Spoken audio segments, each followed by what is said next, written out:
আসসালামু আলাইকুম আমার প্রিয় বন্ধুরা, আশা করছি আপনারা সবাই ভালো আছেন। বন্ধুরা, আজকের ভিডিওতে আমরা রমজান মাসের গুরুত্বপূর্ণ 10টি আমলের বিষয়ে জানার চেষ্টা করব ইনশাআল্লাহ। রমজান মাস ইবাদত বন্দেগী ও আমলের মাস। পবিত্র কোরআনুল কারিমে আল্লাহ তাআলা বলেন, রমজান মাস, যার মধ্যে কোরআন নাজিল করা হয়েছে, লোকদের পথ প্রদর্শক এবং হিদায়তের সুস্পষ্ট বর্ণনারূপে এবং সত্য মিথ্যার পার্থক্যকারী রূপে। সূরা আল বাকারা আয়াত 185। রমজান মাসের ফজিলত সম্পর্কে আল্লাহর রাসূল সাল্লাল্লাহু আলাইহি ওয়াসাল্লাম বলেছেন, রমজান বরকতময় মাস তোমাদের দুয়ারে উপস্থিত হয়েছে। পুরো মাস রোজা পালন আল্লাহ তোমাদের জন্য ফরজ করেছেন। এ মাসে জান্নাতের দরজা উন্মুক্ত করে দেওয়া হয়, বন্ধ করে দেওয়া হয় জাহান্নামের দরজাগুলো, দুষ্ট শয়তানদের এ মাসে শৃঙ্খলাবদ্ধ করে দেওয়া হয়। তো বন্ধুরা, চলুন তাহলে জেনে নে এই 10টি আমল কি কি। 1. বেশি বেশি দান সৎকা করা। এ মাসে বেশি বেশি দান সৎকা করার জন্য চেষ্টা করতে হবে। এতিম, বিধবা ও গরিব মিসকিনদের প্রতি সহানুভূতিশীল হওয়া ও বেশি বেশি দান খয়রাত করা। হিসাব করে এই মাসে জাকাত দেওয়া উত্তম, কেননা আল্লাহর রাসূল সাল্লাল্লাহু আলাইহি ওয়াসাল্লাম এ মাসে বেশি বেশি দান খয়রাত করতেন। 2. উত্তম চরিত্র গঠনের অনুশীলন করা। রমজান মাস নিজেকে গঠনের মাস। এ মাসে এমন প্রশিক্ষণ নিতে হবে, যার মাধ্যমে বাকি মাসগুলো এভাবেই পরিচালিত হয়। কাজেই এ সময় আমাদের সুন্দর চরিত্র গঠনের অনুশীলন করতে হবে। আল্লাহর রাসূল সাল্লাল্লাহু আলাইহি ওয়াসাল্লাম বলেছেন, তোমাদের মধ্যে কেউ যদি রোজা রাখে, সে যেন তখন অশ্লীল কাজ ও শোরগোল থেকে বিরত থাকে। রোজা রাখা অবস্থায় কেউ যদি তার সাথে গালাগালি ও মারামারি করতে আসে, তবে সে যেন বলে, আমি রোজাদার। সহিহ মুসলিম, হাদিস 1151। 3. ইতিকাফ করা।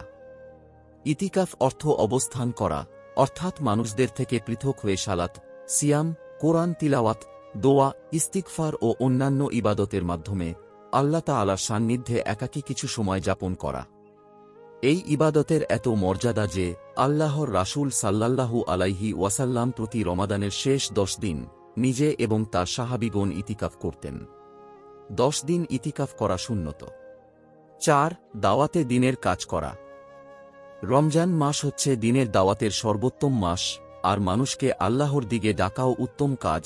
এজন্য এই মাসে মানুষকে দিনের পথে নিয়ে আসার জন্য আলোচনা করা, কোরআন ও হাদিসের দ্বারস প্রদান, বই বিতরণ, কোরআন বিতরণ ইত্যাদি কাজ বেশি বেশি করা। 5. সামর্থ্য থাকলে উমরা পালন করা। এই মাসে একটি উমরা করলে একটি হজ আদায়ে সমান সওয়াব হয়। 6. লাইলাতুল কদর তালাশ করা। রমজান মাসে এমন একটি রাত রয়েছে যা হাজার মাসের চেয়ে উত্তম। আল কোরআনের ঘোষণা, কদরের রাত হাজার মাসের চেয়েও উত্তম। সূরা কদর আয়াত 4।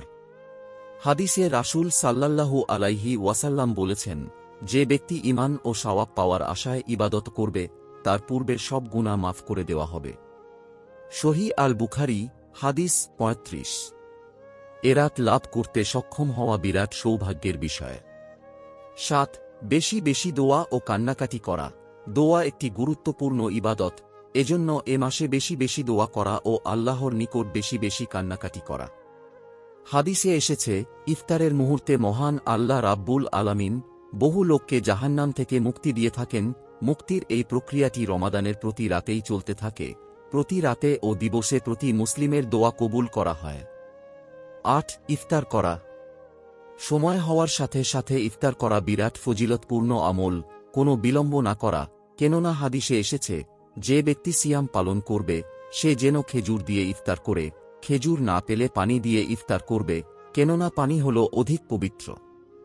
সুনান আবু দাউদ, হাদিস 2357। 9. ইফতার করানো। অন্যকে ইফতার করানো একটি বিরাট সওয়াবের কাজ। প্রতিদিন কমপক্ষে একজনকে ইফতার করানোর চেষ্টা করা দরকার, কেননা হাদিসে এসেছে, যে ব্যক্তি কোনো রোজাদারকে ইফতার করাবে, সে তার সমপরিমাণ সওয়াব লাভ করবে, তাদের উভয়ের সওয়াব থেকে বিন্দুমাত্র হ্রাস করা হবে না। সুনান ইবন মাজাহ, হাদিস 1746। 10. তোবা ও ইস্তেগফার করা। তোবা বা তাওবা শব্দের আভিধানিক অর্থ ফিরে আসা, গুনাহের কাজ আর না করার সিদ্ধান্ত নেওয়া। এই মাস তোবা করার উত্তম সময়, আর তাওবা করলে আল্লাহ খুশি হন। আল কোরআনে এসেছে, হে ঈমানদারগণ, তোমরা আল্লাহর কাছে তাওবা করো, খাঁটি তাওবা করো, আশা করা যায় তোমাদের রব তোমাদের পাপসমূহ মোচন করবেন এবং তোমাদের এমন জান্নাতসমূহে প্রবেশ করাবেন যার পাদদেশে নহরসমূহ প্রবাহিত। সূরা আত-তাহরিম আয়াত ৮। রাসূল সাল্লাল্লাহু আলাইহি ওয়াসাল্লাম বলেছেন, হে মানব সকল, তোমরা আল্লাহর নিকট তাওবা এবং ক্ষমা প্রার্থনা করো, আর আমি দিনে তার নিকট ১০০ বারের বেশি তাওবা করে থাকি। সহিহ মুসলিম, হাদিস ৭০৩৪। তবে তাওবা ও ইস্তেগফারের জন্য উত্তম হচ্ছে মন থেকে সাইয়েদুল ইস্তেগফার পড়া, আর তা হচ্ছে, হে আল্লাহ, তুমি আমার প্রতিপালক, তুমি ছাড়া প্রকৃত এবাদতের যোগ্য কেউ নাই, তুমি আমাকে সৃষ্টি করেছ, আর আমি তোমার গোলাম, আর আমি সাধ্যমতো তোমার সাথে কৃত অঙ্গীকারের উপর অবিচল রয়েছি। আমার কৃত কর্মের অনিষ্ট থেকে তোমার কাছে আশ্রয় প্রার্থনা করছি। আমাকে যত নেয়ামত দিয়েছ সেগুলোর স্বীকৃতি প্রদান করছি, যত অপরাধ করেছি সেগুলো স্বীকার করছি, অতএব তুমি আমাকে ক্ষমা করে দাও, কারণ তুমি ছাড়া ক্ষমা করার কেউ নেই। যে কেউ দৃঢ় বিশ্বাসের সাথে দিনের বেলা এই দোয়াটি অর্থাৎ সাইয়েদুল ইস্তিগফার পাঠ করবে, ওই দিন সন্ধ্যা হওয়ার আগে মৃত্যুবরণ করলে সে জান্নাতবাসী হবে, এবং যে কেউ ইয়াকিনের সাথে রাত্রিতে পাঠ করবে, ওই রাত্রিতে মৃত্যুবরণ করলে সে জান্নাতবাসী হবে। সহিহ আল বুখারী ৬৩০৬।